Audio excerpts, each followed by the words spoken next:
Hello dear students, welcome to Saurabh mathematics academy. Dear students, Rajasthan माध्यमिक शिक्षा board की कक्षा 10 की मैथमेटिक्स की पुस्तक की 1.1 प्रश्नावली को हमने पिछली वीडियो में सॉल्व करवाया था। तो उसी कड़ी में 1.2 प्रश्नावली के सवालों को हम सॉल्व करेंगे।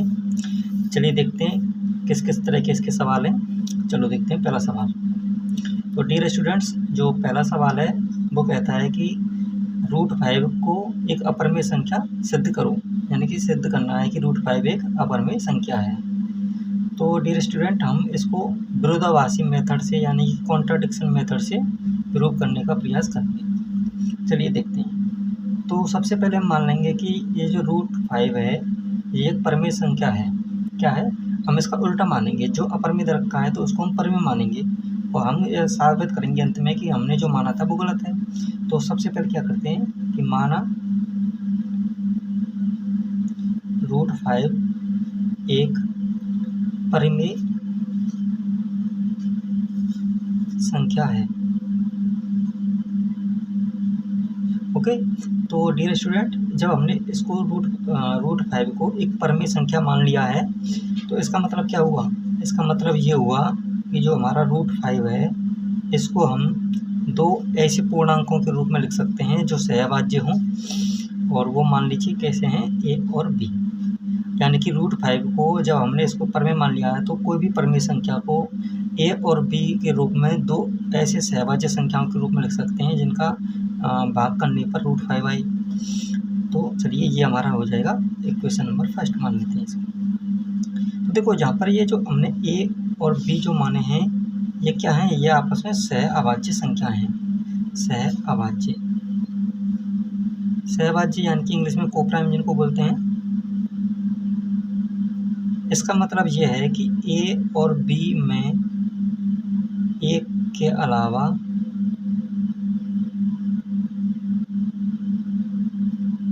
कोई भी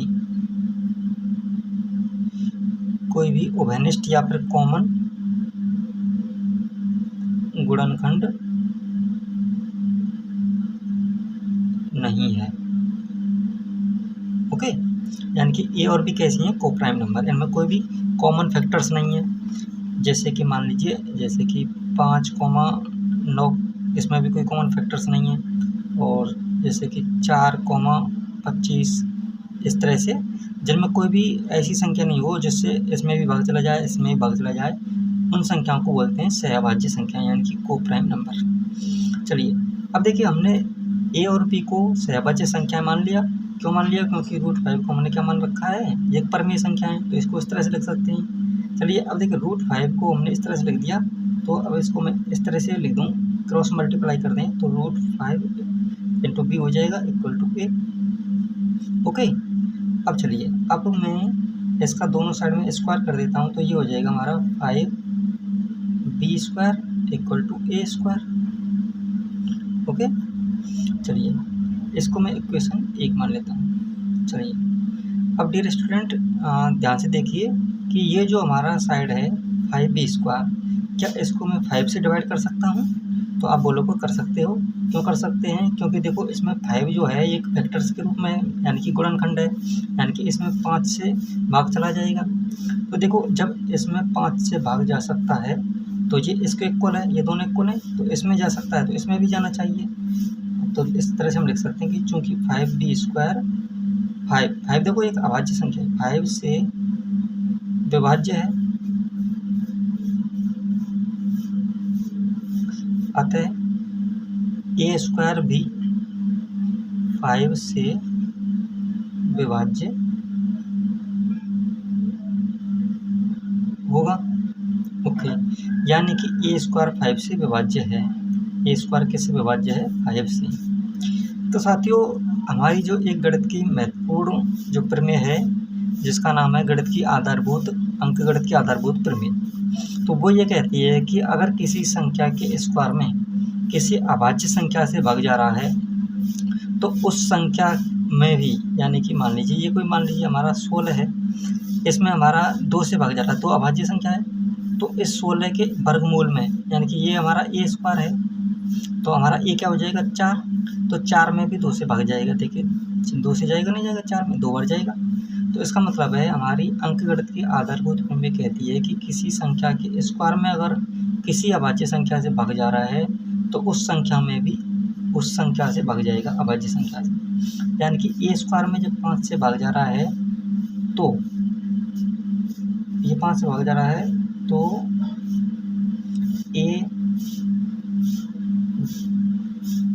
ए भी 5 से विभाज्य होगी। ये क्यों होगी? क्योंकि ये क्या कहता है, अंकगणित की आधारभूत प्रमेय ये कहती है। तो देखिए जब ए में 5 से भाग जा रहा है तो हम देखिए ए को मैं इस तरह से लिख सकता हूँ, ए इक्वल टू 5c। भाई ये 5 इसका एक फैक्टर्स हो जाएगा।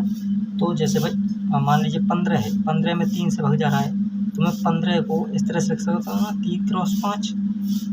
तो 3 एक फैक्टर्स है इसका। तो देखो यहाँ पर ए है, कोई भी चर राशि है तो इसको 5 एक फैक्टर है, तो ए को 5 क्रॉस सी के रूप में लिख सकता हूँ, जहाँ पर सी कोई हमारा अन्य पूर्णांक है। चलिए जब ए को 5c लिख सकता हूँ तब देखिए अब हम इक्वेशन 1 से देखें। तो इक्वेशन 1 में अगर मैं इसका मान रख देता हूँ तो ये क्या हो जाएगा, 5b² इक्वल टू, इसको मैं इक्वेशन 2 मान लेता हूँ, 5b²। अब देखो ए की जगह पर मैं क्या लिख दूँगा, 5c²। तो इसका मतलब ये a² का मतलब हो जाएगा 25c²। ओके 25c² हो जाएगा। तो अब देखिए यहाँ से मैं इसको करें तो देखो 5 से मैं इसको काट सकता हूँ 5 टाइम। तो ये b² जो हो जाएगा हमारा, ये हो जाएगा 5c²। ओके डियर फ्रेंड्स, यहाँ तक आपको अच्छे से समझ में आ गया होगा। अब देखिए, अब ये बताइए, देखो इसमें जो ये वाला साइड है 5c², ये 5 से विभाज्य है कि नहीं है? तो आप आसानी से कह सकते हो कि ये 5 से विभाज्य है, क्योंकि इसमें ये 5 फैक्टर्स हैं।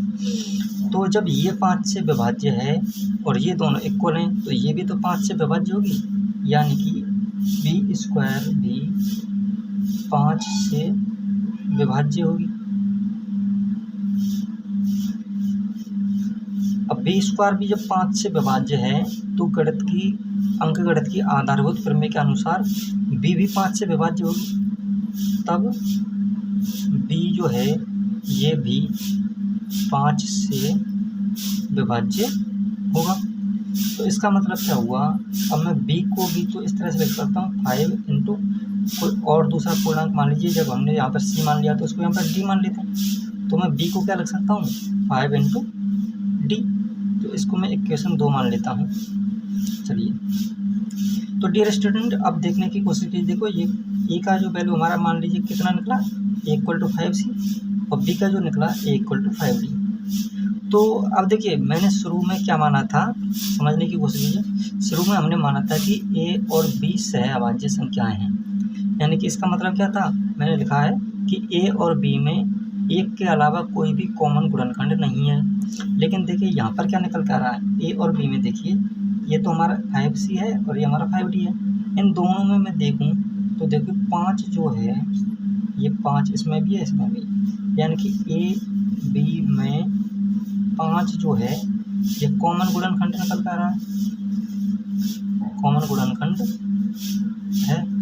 तो इसका मतलब क्या हुआ, जो हमने पहले माना कि कोई गुणनखंड कॉमन नहीं है लेकिन बाद में तो कॉमन आ रहा है, इसका मतलब है कि जो हमने शुरुआत में कल्पना की थी, यानी कि जो हमने माना था ना शुरुआत में कि √5 एक परिमेय संख्या है, वो हमारी जो कल्पना है वो गलत है। इसका मतलब क्या हुआ, इसका मतलब ये हुआ कि जो हमारा परिमेय मानने की कल्पना है वो गलत है, तो हमारा √5 एक अपरिमेय संख्या है। तो इस तरह से हम कह सकते हैं कि अतः हमारी पूर्व कल्पना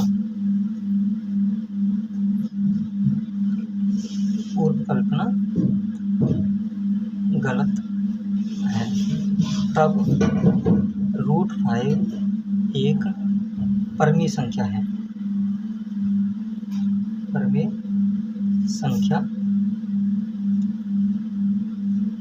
होगी। ओके डियर स्टूडेंट्स, आपको अच्छे से समझ में आ गया होगा। तो यहाँ से हमने एक विरोधाभासी मेथड के तौर पर इसको साबित कर दिया कि √5 क्या है, एक परिमेय संख्या है। तो विरोधाभासी मेथड यही कहता है आपने जो माना है उसको गलत साबित करो, तो गलत साबित करेंगे तो जो माना है उसका उल्टा सही साबित हो जाएगा। यानी कि उल्टा क्या है, अपरिमेय का उल्टा क्या है, परिमेय सही साबित हो जाएगा। ओके, तो आपको ये अच्छे से समझ में आ गया होगा। तो चलिए इसका अगला सवाल देखने की कोशिश करते हैं। ओके, चलिए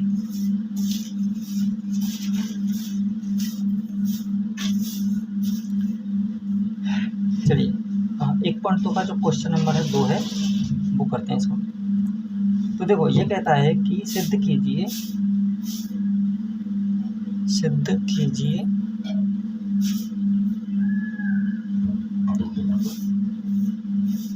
3 + 2√5 एक अपरिमेय संख्या है।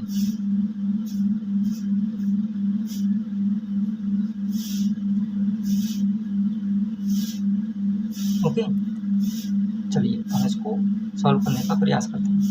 तो देखिए साथियों, वैसे तो किसी अपरिमेय संख्या में किसी भी संख्या का गुणा करते हैं, मान लीजिए एक परिमेय संख्या का, तो उसका गुणनफल भी अपरिमेय होता है, और एक अपरिमेय संख्या में एक परिमेय संख्या को जोड़ते हैं तो जो भी रिजल्ट आता है वो भी एक अपरिमेय संख्या होती है। तो ये देखिए यहाँ से एक गुणनफल हो रहा है तो ये अपरिमेय, और उसमें कुछ जुड़ रहा है तो ये भी अपरिमेय होगी।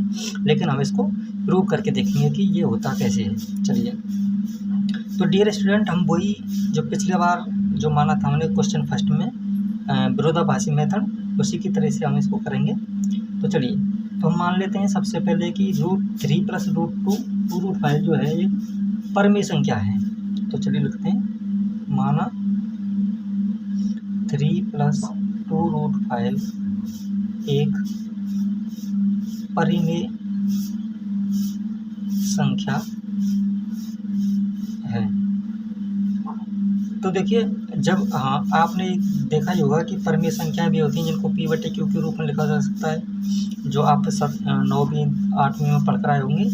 तो देखिए, जब ये परिमेय संख्या मैंने मान ली तो मैं इसको इस तरह से लिख सकता हूँ, नहीं लिख सकता? देखिए बताइए, 3 + 2√5 = कोई भी P/Q के रूप में या A/B के रूप में लिख सकते, नहीं लिख सकते? और A और B किस तरह से हैं, हमारी को प्राइम नंबर है। ये कैसी हैं, सहअभाज्य संख्याएं, सहअभाज्य संख्या, इनको इस तरह से लिख सकते हैं। तो चलिए डियर स्टूडेंट्स, तो 3 + 2√5 = A/B। अब देखिए, अब मैं 3 को इधर ले जाता हूँ, पक्षांतरण कर देते हैं, तो ये क्या हो जाएगा, 2√5 = A/B -3, और 2√5 ये कितना आ जाएगा, A-3B/B। और मैं √5 = लिख देना चाहता हूँ, तो ये लिख देंगे, 2 को इधर ले आते हैं, तो ये हो जाएगा A-3B/2B। ओके, तो डियर स्टूडेंट, हमको पता होना चाहिए कि दो पूर्णांकों का गुणनफल, उनका अंतर और उनका भागफल एक परिमेय संख्या होती है। भागफल में बशर्ते नीचे जो हर है उसमें शून्य नहीं होना चाहिए। तो इसका मतलब क्या हुआ कि A-3B/2B, A और B क्या है, पूर्णांक। तो देखो, इनका अंतर, इनका गुणनफल जो है ये सब परिमेय संख्या होगा। तो इसका मतलब ये हुआ कि A-3B/2B यह एक परिमेय संख्या है, परिमेय संख्या है। तब देखिए, ये दोनों क्या हैं, इक्वल हैं। तो देखो, जब ये हमारा परिमेय संख्या हो गया A-3B/2B, तो ये √5 भी तो इसी के बराबर है। तो इसका मतलब है √5 भी हमारा परिमेय होना चाहिए। तब √5 भी परिमेय होना चाहिए। परंतु देखिए, अभी हमने जस्ट अभी क्या है, क्वेश्चन नंबर फर्स्ट में प्रूव किया था कि √5 तो एक अपरिमेय संख्या है। क्या किया था, √5 एक अपरिमेय संख्या है। लेकिन यहाँ से क्या निकल के आ रहा है कि ये परिमेय संख्या है। परंतु हमने तो ये साबित कर रखा है, तो √5 क्या है, ये तो एक अपरिमेय संख्या है।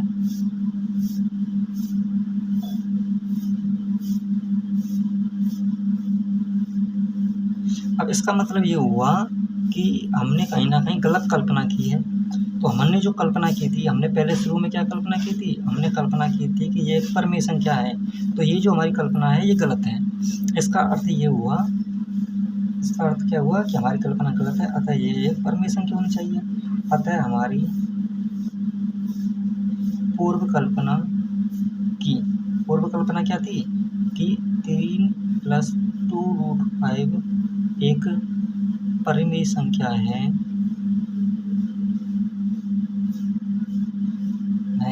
ये गलत है। अर्थात 3 + 2√5 एक अपरिमेय संख्या है, अपरिमेय संख्या है। ओके डियर स्टूडेंट, इस तरह से हम इसको सत्यापित कर सकते हैं, यानी कि सिद्ध कर सकते हैं। तो आपको ये आसानी से समझ में आ गया होगा कि 3 + 2√5 क्यों एक अपरिमेय संख्या है। ओके डियर स्टूडेंट्स, चलिए अब नेक्स्ट क्वेश्चन देखते हैं। चलो, क्वेश्चन नंबर 3 है। ये कहता है कि नीचे जो दी गई संख्याएं हैं, सिद्ध कीजिए कि निम्नलिखित संख्याएं अपरिमेय संख्याएं हैं। तो जो क्वेश्चन 3 है, इसका पहला सवाल है हमारा 1/√2। अब देखिए, इसको साबित करेंगे कि ये कैसी है, अपरिमेय संख्या है। तो वही हम विरोधाभासी मेथड से सॉल्व करेंगे। तो फर्स्ट ऑफ ऑल हम क्या करते हैं, मान लेते हैं कि माना 1/√2 एक परिमेय संख्या है। डियर स्टूडेंट, आपको पहले 2 क्वेश्चन आसानी से समझ में आ गए होंगे। तो देखिए, ये आसानी से समझ में आ जाएगा, इसमें कोई ज़्यादा टाइम लेने की आवश्यकता नहीं है। तो माना 1/√2 एक परिमेय संख्या है। जब ये परिमेय संख्या है तो हम तो इसको इस तरह से सेट कर सकते हैं, यानी कि लिख सकते हैं a/b, जहाँ पर भी a और b क्या है, कोई तो अन्य पूर्णांक है, a b कोई अन्य पूर्णांक है, इंटीजर। ये सहभाज्य भी हो सकते हैं, छोटे से छोटा लें तो सहभाज्य हो सकते हैं। चलिए, तो अब देखिए, इसको मैं इस तरह से लिख दूँ, यानी कि b/a = √2 हो जाएगा। बताइए स्टूडेंट, हो जाएगा नहीं हो जाएगा? क्या किया है, कुछ नहीं किया, केवल इसको उलट दिया है और इसको उलट दिया है। तो अब बताइए, देखो a और b ये क्या है, 2 पूर्णांक हैं, और हम क्या जानते हैं कि पूर्णांकों का विभाजन भी एक परिमेय संख्या होती है। पूर्णांकों का विभाजन एक परिमेय संख्या होती है। लेकिन शर्त क्या है, ये जो निचला वाला है वो क्या नहीं होना चाहिए, 0 नहीं होना चाहिए, परिमेय संख्या होती है। तो इसका अर्थ ये हुआ कि हमारा जो b/a है, अतः b/a परिमेय संख्या है, परिमेय संख्या होगी। तो देखिए, जब b/a परिमेय संख्या है तो b/a किसके इक्वल है, 2 के इक्वल है, √2 के इक्वल है। तब √2 भी एक परिमेय संख्या होगी, परिमेय संख्या होगी। लेकिन साथियों, हमको ये पता होना चाहिए कि जिस तरह से हमने √5 को साबित किया था कि √5 क्या है, एक अपरिमेय संख्या। क्योंकि देखो 5 जो है एक प्राइम नंबर है, यानी कि अभाज्य संख्या है। और आपको ये समझ में आना चाहिए कि अभाज्य संख्याएं जो गुणनखंड जो अंडर रूट में होती हैं, सभी अभाज्य संख्याएं वे अपरिमेय संख्याएं होती हैं। तो देखिए, इसी तरह से जैसे कि √5 अपरिमेय संख्या थी, इसी तरह से हम √2 को भी अपरिमेय साबित कर सकते हैं। तो देखो, √2 यानी कि 2 भी तो एक अभाज्य संख्या है। तो अंडर रूट में आने वाली सभी अभाज्य संख्याएं अपरिमेय संख्याएं होती हैं। तब √2 एक अपरिमेय संख्या होती है, परमेय संख्या होगी। लेकिन हमारी √2 तो एक अपरिमेय संख्या होती है। यहाँ पर लिख देते हैं, बट √2 एक अपरिमेय संख्या है, अतः हमारी की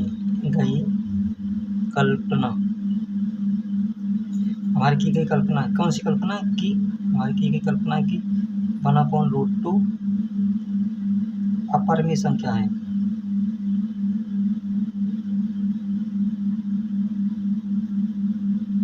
ये गलत है, ये गलत है। तो इसका अर्थ क्या निकला, अर्थात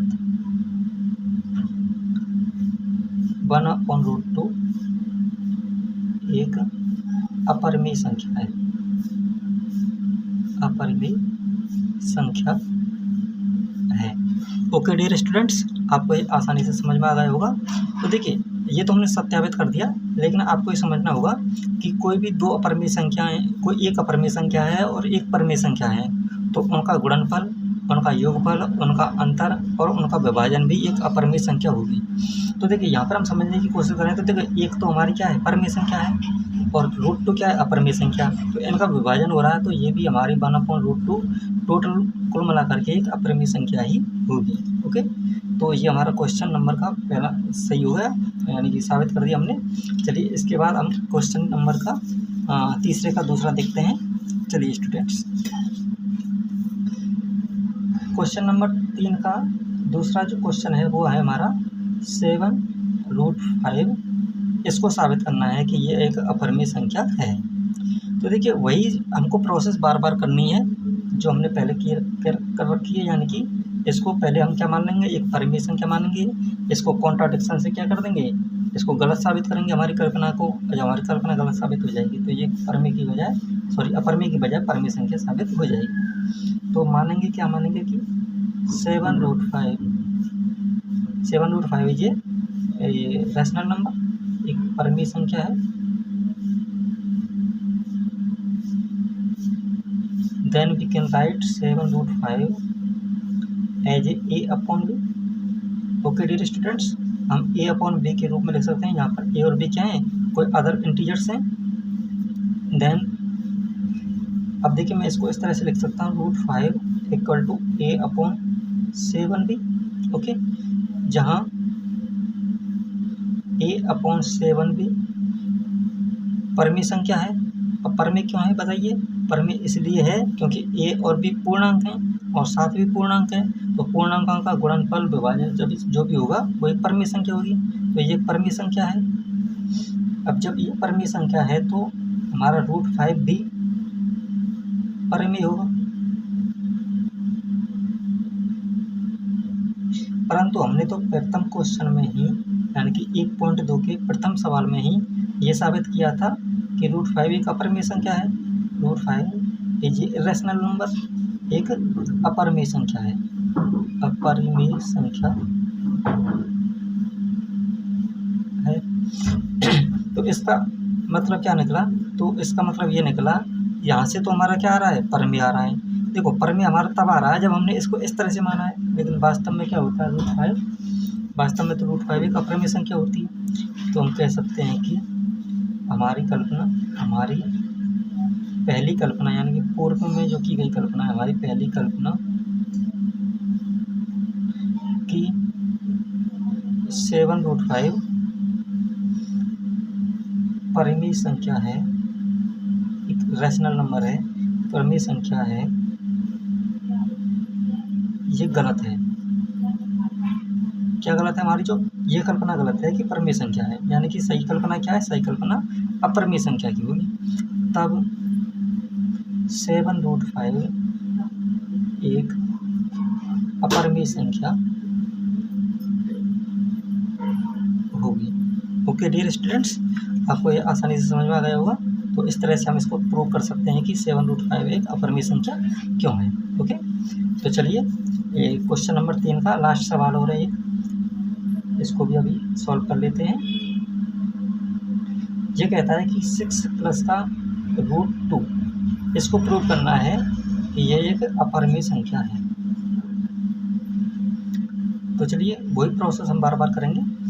तो देखिए, वैसे तो देखा जाए तो देखो, √2 एक अपरिमेय संख्या होती है, और एक अपरिमेय संख्या में एक परिमेय संख्या जोड़ते हैं तो जो योगफल आता है वो भी एक अपरिमेय संख्या ही होगा।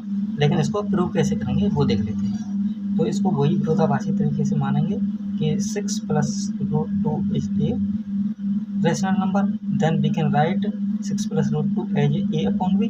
ओके, चलिए, तो देखो, मैं इसको √2 इसको लिख सकता हूँ a/b, इसको ट्रांसफर कर देंगे इधर की साइड में, तो 6 हो जाएगा माइनस का। Then √2 is equal to a minus का 6b/b। ओके डियर स्टूडेंट्स, तो देखिए, चलिए अब यहाँ से करते हैं। तो देखो, ए माइनस का 6b अपॉन बी, ए माइनस का 6b अपॉन बी, यह तो एक परिमेय संख्या होगी, क्योंकि ये क्या है, पूर्णांकों का गुणनफल और अंतर ही तो है। गुणनफल अंतर योगफल जो भी होगा वो परिमेय संख्या होती है, तो ये एक परिमेय संख्या होगी, यानी कि ये एक रैशनल नंबर है। जब ये रैशनल नंबर है और ये इसके इक्वल है, तब √2 is also a rational number.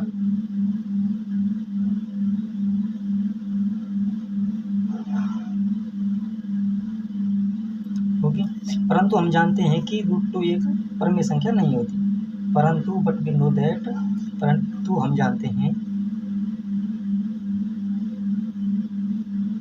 कि √2 एक इर्रेशनल नंबर है, यानी कि अपरिमेय संख्या है।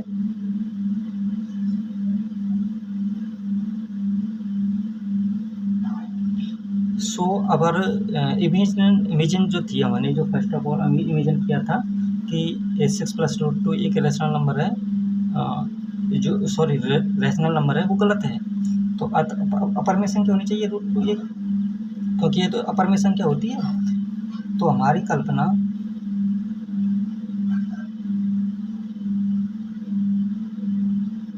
गलत है, अर्थात